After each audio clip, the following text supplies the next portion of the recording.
Hello students, welcome to my channel. So student, जैसा कि आप सभी लोगों की सेकेंड सेमेस्टर की परीक्षाएं शुरू होने वाली हैं और देखिए जो भी स्टूडेंट्स बीए सेकेंड सेमेस्टर में इंग्लिश लिटरेचर पढ़ रहे हैं तो मैं इंग्लिश लिटरेचर के इम्पॉर्टेंट क्वेश्चन की वीडियोस अपलोड कर चुकी हूं चैनल पे और लगातार कर रही हूं कि आपको किस तरह से एग्जाम में तैयारी करनी चाहिए, आपको कौन से क्वेश्चन पढ़ना चाहिए कि आप एग्जाम में पास हो जाएं। जो स्टूडेंट्स कुछ भी नहीं पढ़े हैं उनके लिए भी मैंने क्वेश्चन अपलोड किए हैं कि कौन कौन से क्वेश्चन वो पढ़ेंगे जो एग्जाम में आने ही आने हैं, तो वो एग्जाम में बहुत अच्छे मार्क्स पा लेंगे।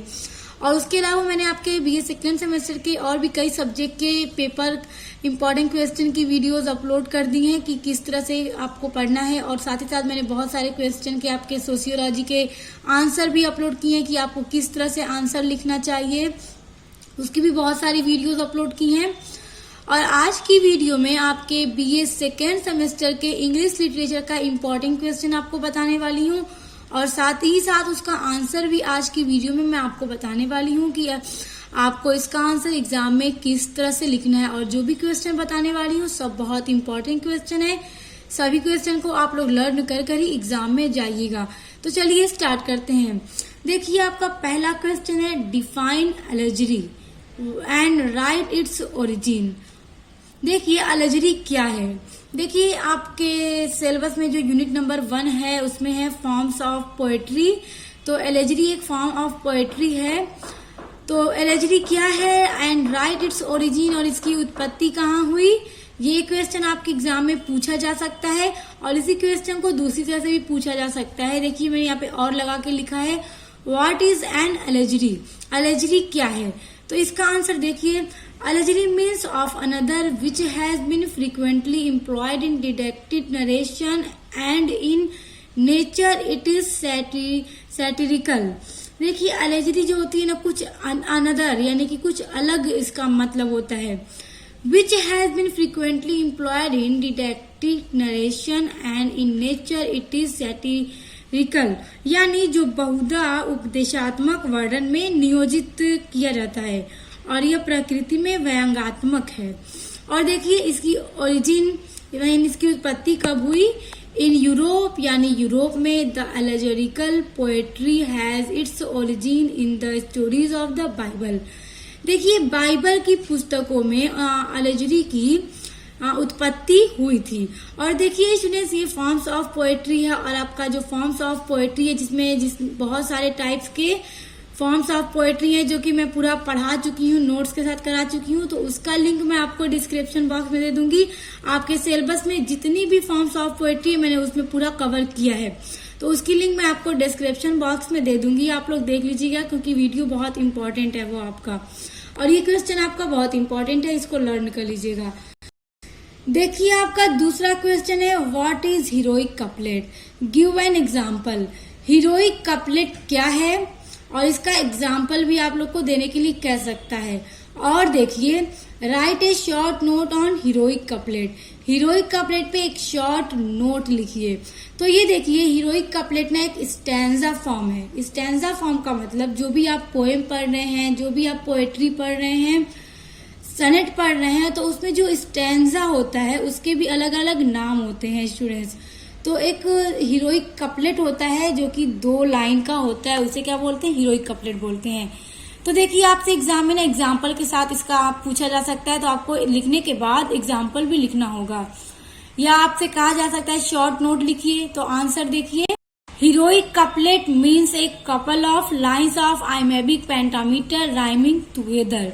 देखिए जो हीरोइक कपलेट है means a couple of, couple का मतलब जिसमें 2 लाइनें होती हैं, 2 लाइनों का जोड़ा होता है, 2 लाइनें होती हैं। ऑफ आइमेबिक पेंटामीटर, जो आइमेबिक, जिसमें आइमेबिक पेंटामीटर होता है, राइमिंग टुगेदर। और जो हीरोइक कपलेट होता है उसकी जो राइम होती है वो एक जैसी होती है, यानी दोनों लाइनों की जो तुक है वो मिलती रहती है। जब आप एक लाइन पढ़ लेंगे तो दूसरी लाइन पढ़ेंगे तो क्या है, दोनों लाइन आपस में मिलेंगी, उनका जो आखिरी का वर्ड होगा वो दोनों मैच करेगा।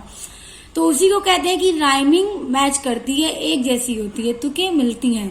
देखिए जो राइमिंग है कि राइमिंग को किस तरह से पहचानना है, आपको पता होना चाहिए कि राइमिंग जब मिलती है, राइम जब मिलती है तो उसको पहचानना किस तरह से है, क्योंकि आपके एग्जाम में इस तरह से भी क्वेश्चन आ जाता है। आपको कोई भी स्टैंजा दे दिया जाएगा और पूछा जाएगा कि इसका राइमिंग स्कीम क्या है बताइए। तो मैंने एक वीडियो बना रखी है पूरा, आप उसमें मैंने पोएम के साथ साथ राइमिंग स्कीम बताया है कि किस तरह से उसको पहचानना है।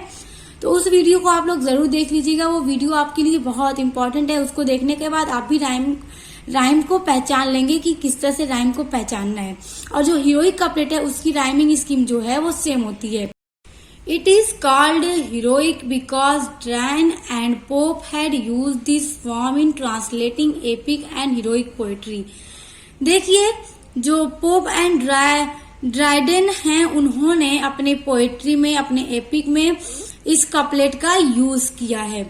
और उसके अलावा एक और एग्जाम्पल मैं इसका आपको बता दूं, क्योंकि अगर आपको एग्जाम में एग्जाम्पल के साथ क्वेश्चन आ जाए तो हीरोइक कपलेट आप इस तरह से लिखने के बाद शेक्सपियर का एक सनेट है let me not to the marriage of true minds, जो कि आपके सिलेबस पे भी है और उसको मैंने पूरा करा भी लिया है। तो उसमें उस सनेट में नीचे का जो 2 लाइन है वो भी एक कपलेट है, हीरोइक कपलेट है। और उसको आप जब देखेंगे, सनेट को आप जब देखेंगे तो उसमें दोनों का राइमिंग स्कीम भी मैच करता है। तो आप नीचे की 2 लाइन के कपलेट को लर्न कर लीजिएगा। अगर एग्जाम में आपसे पूछ दे तो आप इस तरह से लिखने के बाद आप एग्जाम्पल डाल के Shakespeare sonnet let me not to the marriage of true minds, फिर वही 2 लाइन कपलेट आप लोग लिख दीजिएगा। इससे आपको क्या है, पूरे मार्क्स इस क्वेश्चन पर मिल जाएंगे। तो आप मेरे चैनल पर शेक्सपियर का सनेट है उसको भी देख लीजिएगा, वरना या तो फिर मैं आपको लिंक डिस्क्रिप्शन में दे दूंगी। नंबर 3 है व्हाट इज टर्जा राइमा और डिफाइन टर्जा राइमा। इन दोनों तरह से आपका क्वेश्चन आपके पेपर में पूछ सकता है। देखिए जो टर्जा राइमा है वो एक स्टैंजा फॉर्म है, यानी कि जिस तरह से हीरोइक कपलेट एक स्टैंजा फॉर्म है उसी तरह से टर्जा राइमा भी एक स्टैंजा फॉर्म है। और स्टैंजा फॉर्म मैं पूरा करा चुकी हूँ आपके सिलेबस में जितना भी है। उसके बाद देखिए आंसर, आप अपना आंसर देखिए। Terza rima is a verse of 3 lines. देखिए 3 लाइन का क्या है, स्टैंजा होता है। It is in fact an Italian verse form of tercet. ये ना 3 लाइन का टेरसेट होता है, Italian verse form of tercet. 3 line का टेरसेट होता है, जिस तरह से इटालियन स्टैंजा में 3 लाइन का टेरसेट होता है उसी तरह।